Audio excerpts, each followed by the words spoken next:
உலகெங்கும் வாழும் அன்பான தமிழுள்ளங்களுக்கு அநேக கோடி வணக்கங்கள். நல்ல நேரம் நிகழ்ச்சியூடாக நல்லதே நினைப்போம், நல்லதே நடக்கும், நலமாயிருப்போம். இன்றைய தினம் 20ஆம் தேதி 12ஆம் மாதம் 2024 சுக்கிரவாரம் என்று சொல்லக்கூடிய வெள்ளிக்கிழமை. குரோதி வருடம் மார்கழி மாதம் 5ஆம் நாள், பஞ்சமி திதி, மக நட்சத்திரம், மரண யோகம். இன்றைய தினம் ராகு காலம் 10:30 மணி முதல் 12 மணி வரை. இன்றைய தினம் யமகண்டம் 3 மணி முதல் 4:30 மணி வரை. இன்றைய தினம் நல்ல நேரம் 6 மணி முதல் 7:30 மணி வரை. என்ன நேர்களே, வாருங்கள் இனி இன்றைய தினத்திற்கான ராசி பலன்களை பார்க்கலாம்.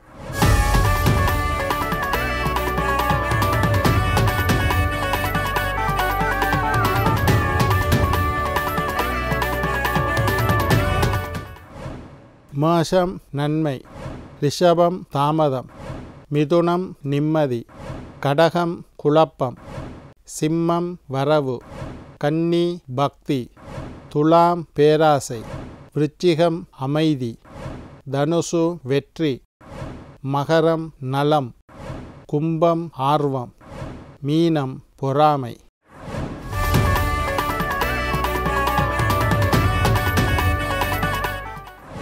ஆன்மீக தகவல் பகுதியில் தொடர்ந்து உங்களை சந்தித்து வருவதில் மட்டற்ற மகிழ்ச்சி அடைகின்றேன். ஒவ்வொரு நாளும் ஒவ்வொரு புதிய அற்புதமான ஆன்மீக தகவல்களை உங்களோட பகிர்ந்து கொண்டு இருக்கிறோம். அந்த வகையில் இன்றைய தினமும் சில நல்ல விஷயங்களை உங்களோட பகிர்ந்து கொள்ளலாம் என்று காத்திருக்கிறேன். இன்றைக்கு என்னத்தை பற்றி பார்க்க போகிறோம்னா, பிறக்கக்கூடிய ஆங்கில புத்தாண்டு 2025 ஆங்கில புத்தாண்டு ராசி பலன்களை பற்றி பேசிக்கொண்டு இருக்கிறோம். முதல் நாள் பொதுவான பலன்கள், நாட்டுக்கு எப்படி இருக்குது, இந்த பிறந்திருக்கக்கூடிய புத்தாண்டின் கிரக நிலைகள் நாட்டுக்கு அரசியலில், ஆன்மீகத்தில், முதலீடில், பொருளாதாரத்தில் எப்படி இருக்குன்னு பார்த்தோம். அதுக்கு பிறகு இந்த பிறக்கக்கூடிய 2025 எந்த ராசியினருக்கு எப்படி இருக்குன்னு பார்த்தோம். இன்றைக்கு 12 ராசிப்படி, அதாவது மேஷம் முதல் மீனம் வரையுள்ள 12 ராசியினருக்கும் இந்த பிறக்கக்கூடிய ஆங்கில புத்தாண்டு 2025 என்ன செய்ய போகின்றது என்பதை பற்றி பார்க்க போகிறோம். சரி, முதல்ல மேஷ ராசி, இன்றையிலிருந்து தொடங்க போகிறேன். மேஷ ராசி. மேஷ ராசி அன்பர்களே, மேஷ ராசிக்காரர்களுக்கு இந்த பிறக்கக்கூடிய 2025 ஆங்கில புத்தாண்டு எப்படி இருக்க போகின்றது என்பதை பற்றி பார்க்க போகிறோம். முதலாவது, மேஷ ராசிக்காரர்களுக்கு சனி பெயர்ச்சி, அதாவது 2025 3ஆம் மாதம் 29ஆம் தேதி சனி பெயர்ச்சியோட மேஷ ராசிக்காரர்களுக்கு 7.5 சனி தொடங்குகின்றது. 7.5 சனி உங்களுக்கு தொடங்குகின்றது. திருமணம் சம்பந்தமான முயற்சிகள் கைகூடும். நிறைய பேருக்கு 7.5 சனி தொடங்கினாலே கல்யாணம் நடக்கும். திருமணம் 7.5 சனிக்குள்ளே தான் நடக்குது.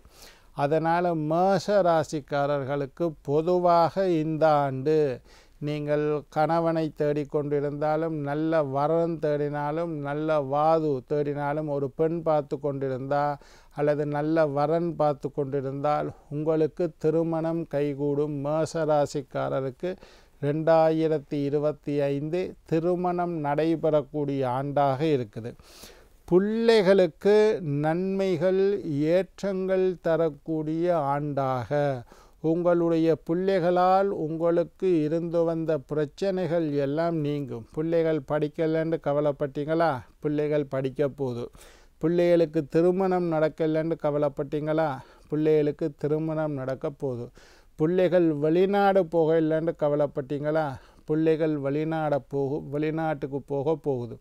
மேஷ ராசிக்காரர்களுக்கு பிள்ளைகளால் ஏற்றம், புதிய பொறுப்புகள் உங்களுக்கு கிடைக்க போகின்றது. நீங்கள் வேலை செய்கிற இடத்துல, வியாபாரம் செய்கிற இடத்துல அல்லது நீங்கள் எடுக்கக்கூடிய முயற்சிகளில் உங்களுக்கு புதிய பதவிகள் அல்லது புதிய பொறுப்புகள் கிடைக்கக்கூடிய வாய்ப்பு உண்டு. அதே நேரத்தில் சொத்துக்கள் சேரக்கூடிய வாய்ப்பு. வீடு வாங்கணும்னு ஆசைப்பட்டால் வீடு வாங்கலாம். 7.5 சனி தொடங்கிறது ஒரு பக்கம் இருக்கும். 7.5 சனிக்குள்ளே தான் இந்த மாதிரி நல்ல விஷயங்களும் நடக்கும்ன்றதை மறந்துடாதீங்க. 7.5 சனி என்று பயப்படாதீங்க. வீடு வாங்கக்கூடியவர்களுக்கு வீடு வாங்கக்கூடிய வாய்ப்பு. அதே மாதிரி ஸ்திர சொத்துக்கள், காணி வாங்கணுமா, காணி வாங்கிறதுக்கு வாய்ப்பு. இதுக்கெல்லாம் யோகங்கள் சேரும். இளைய சகோதரர்களுக்கு பலவிதமான நன்மைகள் நடக்கிறதுக்கு வாய்ப்பு இருக்குது. உங்களுடைய இளைய சகோதரத்தை திருமணத்தை எதிர்பார்த்தால் திருமணம் நடக்கும். வேலையை எதிர்பார்த்தால் வேலை கிடைக்கும். அல்லது வெளிநாடு போகணும்னு எதிர்பார்த்தால் இளைய சகோதரர்கள் வழியில் உங்களுக்கு நன்மைகள் கிடைக்கும். அல்லது இளைய சகோதரத்தோட கொஞ்சம் பகை இருந்ததுன்னு வையுங்கோ, கொஞ்சம் மனஸ்தாபம் ஐயா, சின்னனா ஒரு பிரச்சனை, 2 பேரும் முகம் பார்த்து பேசிக்கொள்றதில்லை. அந்த பிரச்சனைகள் எல்லாம் சுமூகமாக தீரக்கூடிய காலம். தேவையற்ற விரயங்கள் கொஞ்சம் ஏற்பட வாய்ப்பு இருக்குது. அது சனி வந்தாலே செலவுகள் வரத்தான் செய்யும். தேவையற்ற செலவு, திடீரென்று வாகனம் பழுதாக போயிடும், அதுக்கு ஒரு 1 லட்சம் ரூபா செலவழிக்க வேண்டிய நிலைமை ஏற்படும். மழைக்கு வீடு ஒழுகும், அதை சின்ன வேலைன்று நீங்கள் ரிப்பேர் செய்ய தொடங்குவியல் பெரிய வேலையாக போய் சேர்ந்துடும். இந்த மாதிரி வீண் விரயங்கள், தேவையற்ற விரயங்கள் ஏற்பட வாய்ப்பு இருக்குது.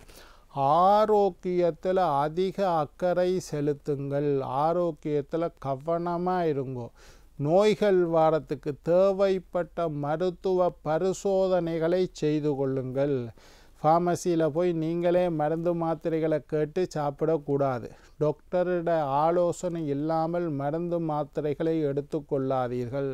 டாக்டரை போய் பாருங்கோ, டெய்லி செக்கப்புகளை செஞ்சு கொள்ளுங்கோ. அதே நேரம் கிளினிக் எல்லாம் வடிவாக போங்கோ. தேவைப்பட்ட மருத்துவ ஆலோசனைகளை பெற்றுக்கொள்ளுங்கோ. மருத்துவ பரிசோதனைகளை பெற்றுக்கொள்ளுங்கோ. ஏதாவது நோய்கள் வந்தால் உங்களோட பாட்டில் இருக்காதீங்கோ, பெருசாக வரத்துக்கு வாய்ப்பு இருக்குது. ஆரோக்கியத்தில் அதிக அக்கறை செலுத்துங்கள். உடல் பயிற்சி அவசியம். நல்லா கண்டிப்பாக டெய்லி வாக்கிங் போகணும். 40 வயசு ஆச்சா, 50 வயசு ஆச்சா, நடைப்பயிற்சி மேற்கொள்ளுங்கள். சின்ன சின்ன யோகாசனங்கள், 50 வயசுக்கு மேலே பழக்கம் இல்லாமல் பெரிய யோகாசனங்களை செஞ்சீங்கன்னா அங்கே பிடிச்சிக்கொள்ளும் நாரிக்குள்ளே.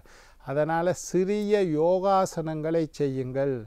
மூச்சு பயிற்சி செய்து கொள்ளுங்கள். அது கண்டிப்பாக செய்யணும். எல்லாரும் உங்களால் முடிஞ்ச அளவு மூச்சு பயிற்சி, உடல் பயிற்சியில் ஈடுபடுங்கள். சின்ன ஸ்ட்ரெச்சிங் எக்ஸசைஸை செய்யுங்க. கொஞ்சம் நடவுங்க, அங்கே இங்கே கொஞ்சம் நடங்கோ. சின்ன வேலைகளை சிரமப்பட்டு செய்யுங்கள். கண்டிப்பாக மேஷராசிக்காரர்கள் உடல் பயிற்சியில் ஈடுபட வேண்டும். சனி வந்தால் கொஞ்சம் சோம்பேறித்தனம் பெறும். நாளைக்கு செய்வோம், பிறகு பார்ப்போம்னு கொஞ்சம் தள்ளி போடுவீங்கள். சோம்பேறித்தனத்தை குறைச்சு கொள்ளுங்கள். பாதத்தில், காலில் தான் சனி பிடிப்பார். பாதத்தில் நோய் வரக்கூடிய வாய்ப்பு அதிகம். உங்களுக்கு சுகர் இருக்கா, ப்ரெஷர் இருக்கா, காலை வடிவாக கவனித்து கொள்ளுங்கோ. காலில் புண்ணு வராமல் பார்த்து கொள்ளுங்கோ. காலை அடிபடாமல் பார்த்து கொள்ளுங்கோ. பாதத்தில் நோய் வராமல் தடுத்து கொள்ளுங்கள். கால் இடறுபடும், காலில் தட்டுப்படும், கால் உடையும், கால் எலும்புல பிரச்சனை வரும், கால் நரம்பு இழுத்துக்கொள்ளும், கால் பிடிக்கும், கால் விரைக்கும், காலில் பிரச்சனைகள் வரத்துக்கு வாய்ப்பு இருக்குது. அதே நேரத்தில் கணவன் மனைவியிடையே இருந்து வந்த பிரச்சனைகள் கொஞ்சம் குறைந்து காணப்படும். பெரிய பிரச்சனை வராமல் கொஞ்சம் சமாளித்து போங்க. பிரச்சனைகள் இருந்தால் அதெல்லாம் சரி வரத்துக்கு வாய்ப்பு இருக்குது. சில திடீர் யோகங்கள் உருவாகுவதற்கும் வாய்ப்புண்டு. ஒரு கிரகத்தை மட்டும், மற்ற கிரகங்கள் நல்லா இருக்குது, அதனால் சில யோகங்கள் வேறு. 7.5 சனின்ட்டு ஒரேடியாக பயப்படாதீங்கோ. சில யோகங்கள் திடீரென்று வாரத்துக்கு வாய்ப்பு. வண்டி வாகனத்தில் மாற்றங்கள் ஏற்படும். புது வண்டியை, பழைய வண்டியை விற்றுட்டு புது வண்டி வாங்கக்கூடிய சூழ்நிலை உருவாகலாம். வண்டியை மாற்றிக்கொள்வதற்கு அல்லது பழசை கொடுத்து புதுசாக வாங்கிறதுக்கு உண்டான யோகங்கள் உருவாகும். இடமாற்றம் ஏற்படும். நீங்கள் இருந்த இடத்துலேருந்து இன்னொரு இடத்துக்கு மாற வேண்டிய சூழ்நிலை. ஒன்று தொழில் மாறலாம், அல்லது வீடு மாறலாம் அல்லது ஊர் மாறலாம். ஏதோ இடமாற்றத்துக்கு உண்டான வாய்ப்புகள் உருவாகும். மூத்த குழந்தையின் ஆரோக்கியத்தில் அதிக அக்கறை செலுத்துங்கள். பிள்ளைகளோட ஆரோக்கியத்திலையும் கவனமாக இருங்கோ. அதுவும் மூத்த பிள்ளைக்கின் ஆரோக்கியம், குறிப்பாக மூத்த பிள்ளையின் ஆரோக்கியத்தில் அக்கறை செய்வோம். பணத்தை சேமிக்க பழகுங்கள். இப்போ தான் பணத்தை சேமிக்கிறதுக்கு நீங்கள் பழக வேண்டும். வீண் விரயங்களை தவிர்த்து கொள்ளுங்கள். தேவையற்ற செலவுகளை குறைத்து கொள்ளுங்கள். 7.5 சனி தொடங்கிட்டுது. உங்களை கொண்டே இழுத்து கொண்டு போய் எங்கேயாவது விட்டுரும். அதிகமாக ஆசைப்படுவீர்கள். தேவையற்ற செலவை செய்ய தூண்டும். அதனால் சேமிக்க பழகி கொள்ளுங்கோ. தேவையற்ற செலவுகளை தவிர்த்து விடுங்கள். வீண் விரயங்களை குறைத்து கொள்ளுங்கள். செலவு செய்யும் போது ஒரு முறைக்கு 2 முறை சிந்தியுங்கள். இந்த செலவு செய்யத்தான் வேணுமா? இந்த செலவு அவசியமானதா? இது அவசியமான செலவா, அத்தியாவசியமான செலவா, அனாவசியமான செலவான்னு யோசித்து முடிவெடுங்கோ. அதே நேரத்தில் பெண்களுக்கு புரட்சிகரமான முன்னேற்றம் ஏற்பட வாய்ப்புண்டு. பெண்களுக்கு கொஞ்சம் காலம் நல்லா இருக்குது. நீங்கள் மேசராசி பெண்களுக்கு ஒரு புரட்சிகரமான முன்னேற்றம் ஏற்படும். தேவையற்ற பிரச்சனைகளில் தலையிடாதீர்கள். யோசித்து செயல்படுங்கோ. வாக்குவாதத்துக்கு போகாதீங்கோ. பொறுமையாக இருங்கோ. தேவையில்லாத பிரச்சனையில் தலையிடாதீங்கோ. எதிரிகள் சரணடைவார்கள். எதிரிகளுடைய பலம் குறைந்தே காணப்படும். என்ன நேர்களே, நாளை மற்றுமொரு ராசியுடன் உங்களை சந்திக்கும் வரை உங்களிடம் விடைபெறுவது உங்கள் ஜோதிட சித்தர் டாக்டர் ராஜராஜ குருக்கள்.